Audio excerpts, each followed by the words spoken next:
So let it be written. So let it be done. This is Tabletop Terrors. We're already having some fun. Didn't mean to rhyme that. But today we're going to talk about random encounters. This is a polarizing topic.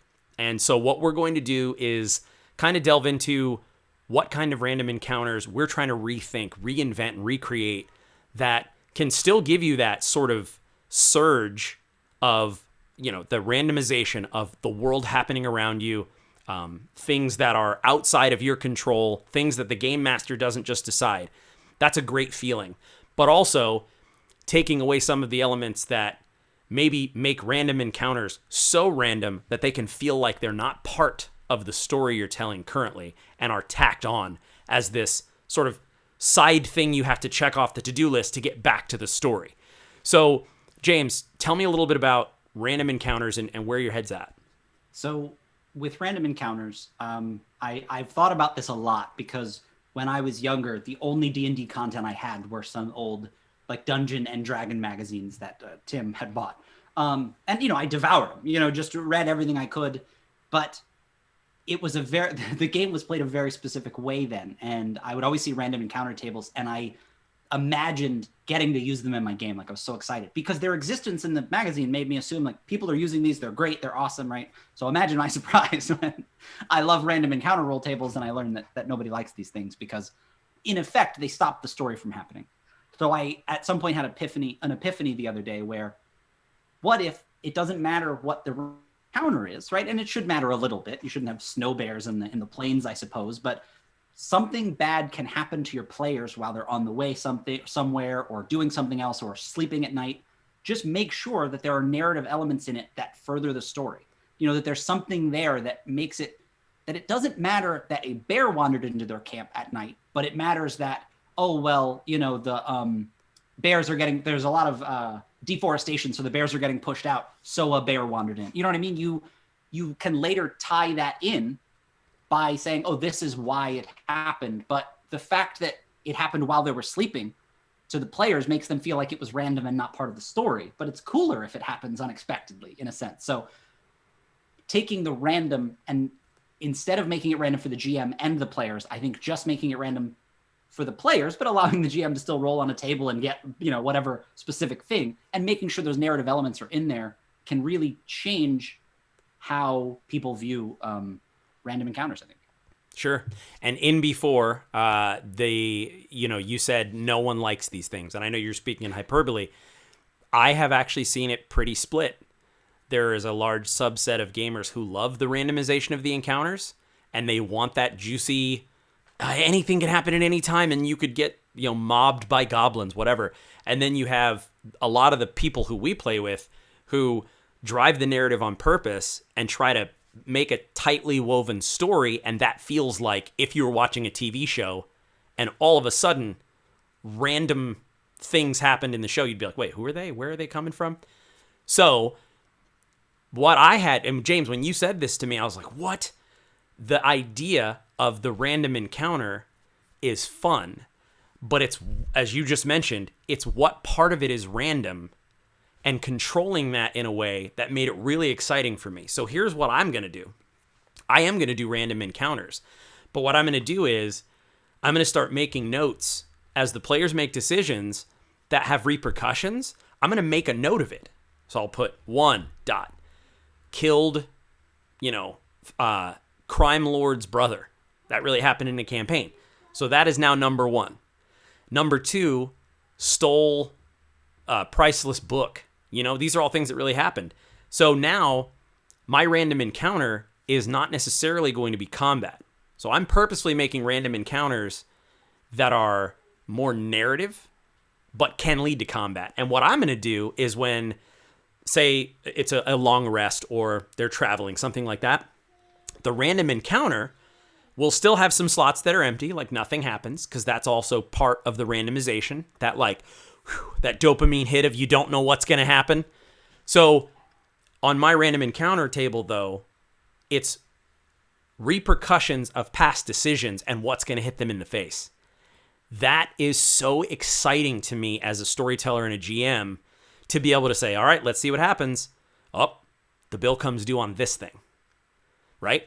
And so that now makes that random encounter have a lot of narrative weight, and it can still be a combat, right? So that crime lord, came back and brought a posse. The crime lord, is like, yeah, you killed my brother. I'm here to collect. That now is still random. I didn't know it was going to happen. Players didn't know it was going to happen. But that feels way like, what? No way. It feels more like a plot twist and less like 3 goblins approach you. They were in the path, because that's how everyone DMs. No. So that's that's my idea. The famous DM cadence of "there are goblins approaching." That's the way that I narrate my games too. It's spicy. It's fantastic. What Tim says is definitely a great way to sort of, and what I love about that is that the second that happens to the players the first time, they're gonna realize immediately, like, the things we do matter. Okay, interesting. When that happens, which is always very satisfying as a GM and as a player. Like, it's one of my favorite things as a player is like when the consequences of our actions, for better or for worse, catch up with us, because so often they just get forgotten. But something that you might think when you hear Tim like, oh, I'm just gonna throw away all my random roll tables and make my own basically story ones, which is great. And something that I think is a great idea, and I actually might do that for my games and stuff when I run them too. But you might also think well, I have all these random roll tables. It'd be very nice to use them, but I also want to do this thing that you guys are talking about. So what I can recommend is basically to take what Tim said and just reverse the roles, basically, to say, rather than the roll table being past things that will come back to get them, if you do still just want to roll a random fight because you want to, you can then basically have that act as foreshadowing for future events. So you might just roll randomly on a table, 3 goblins attack the party in the road, which on its own might just be an uninteresting blip. The party kills them, the combat's done, they move on with their life. But even if you didn't necessarily plan it out this way, what you can then do is to say, those 3 goblins are part of a pack of goblins, and the town that the party is going to is having problems with goblins, and the fact that the party killed some of those goblins is going to inadvertently increase the tension between the town and the goblins as more lives have been lost.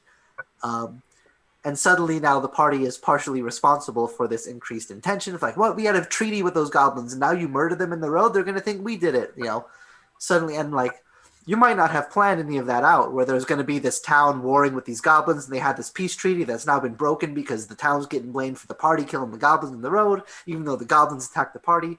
But now suddenly you can use that random roll table that was just a single combat that happened on the road and extrapolate that out. Okay, why were those goblins here? What were they doing?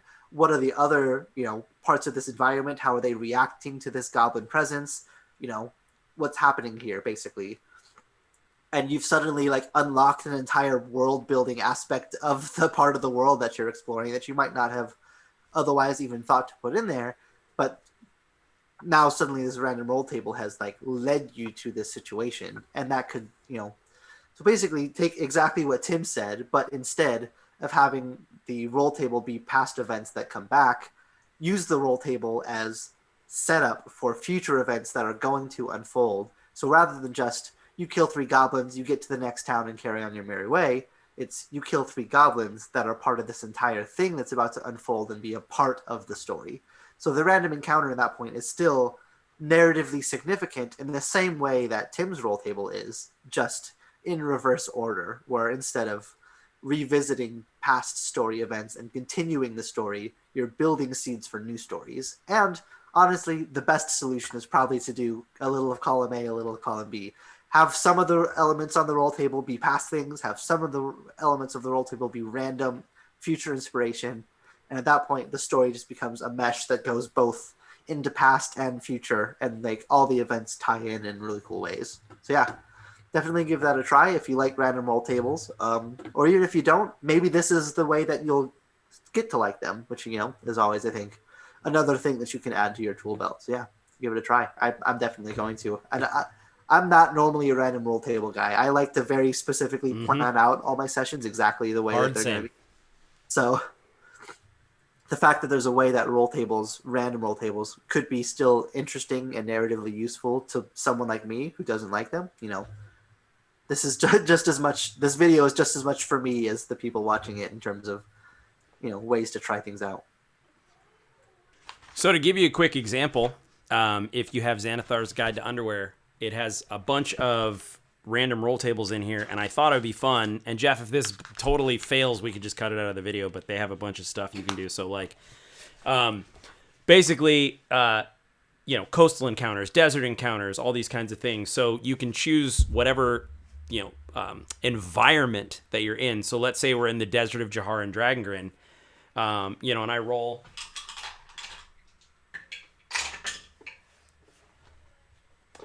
All right, so, okay, this is an interesting one.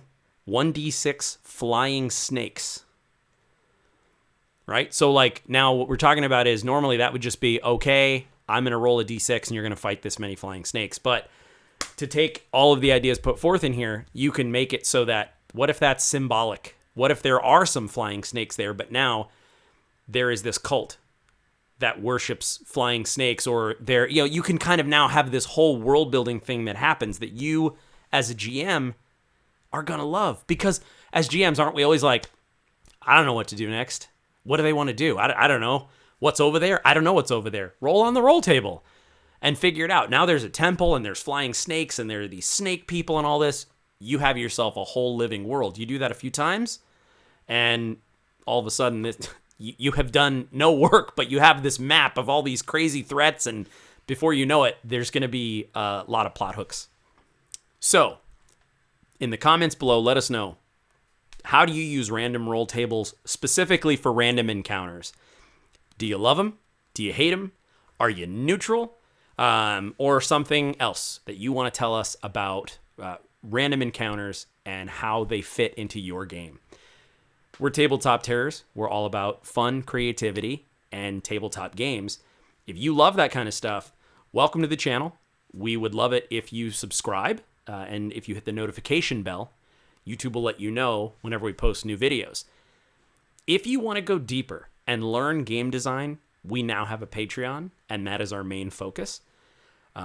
There are a lot of cool things on there. Check out the link below. And if you don't care about game design but want to see the little games that we're designing, there's a tier for that too. Let's end things with a TabTerian Toast. May you mend the first break. May you kill the first flying snake. May you conquer every flying snake you undertake. Slasha. So the place I got this idea for the random encounters matter, which sounds funny, right? It's almost like an obvious idea suddenly. But the way it works is I'm playing this game in early access where there's a map and you go between places, but it's very simple. Like you're here in the quest and you just click on it, and your person runs all the way across them, whatever. But it's early access, so there are only so many sort of quest structures. It's all randomly generated, but it's clear that you get a quest, you go, and you're stopped on the way, and then something happens and it has to do with the quest. Some other guy that has a stake in this showed up and says, I want it now, whatever. And I realized, I'm like, oh, they just do that half of the time, and the game will get better and it's pretty early and stuff, but it's clear what they're trying to do. And it showed me, I was like, oh yeah, it doesn't matter if they get stopped on the way, as long as they're like, hey, I know where you're going. You know what I mean? Suddenly the players are into the story. So it was just a really cool little simple element I saw for the video game.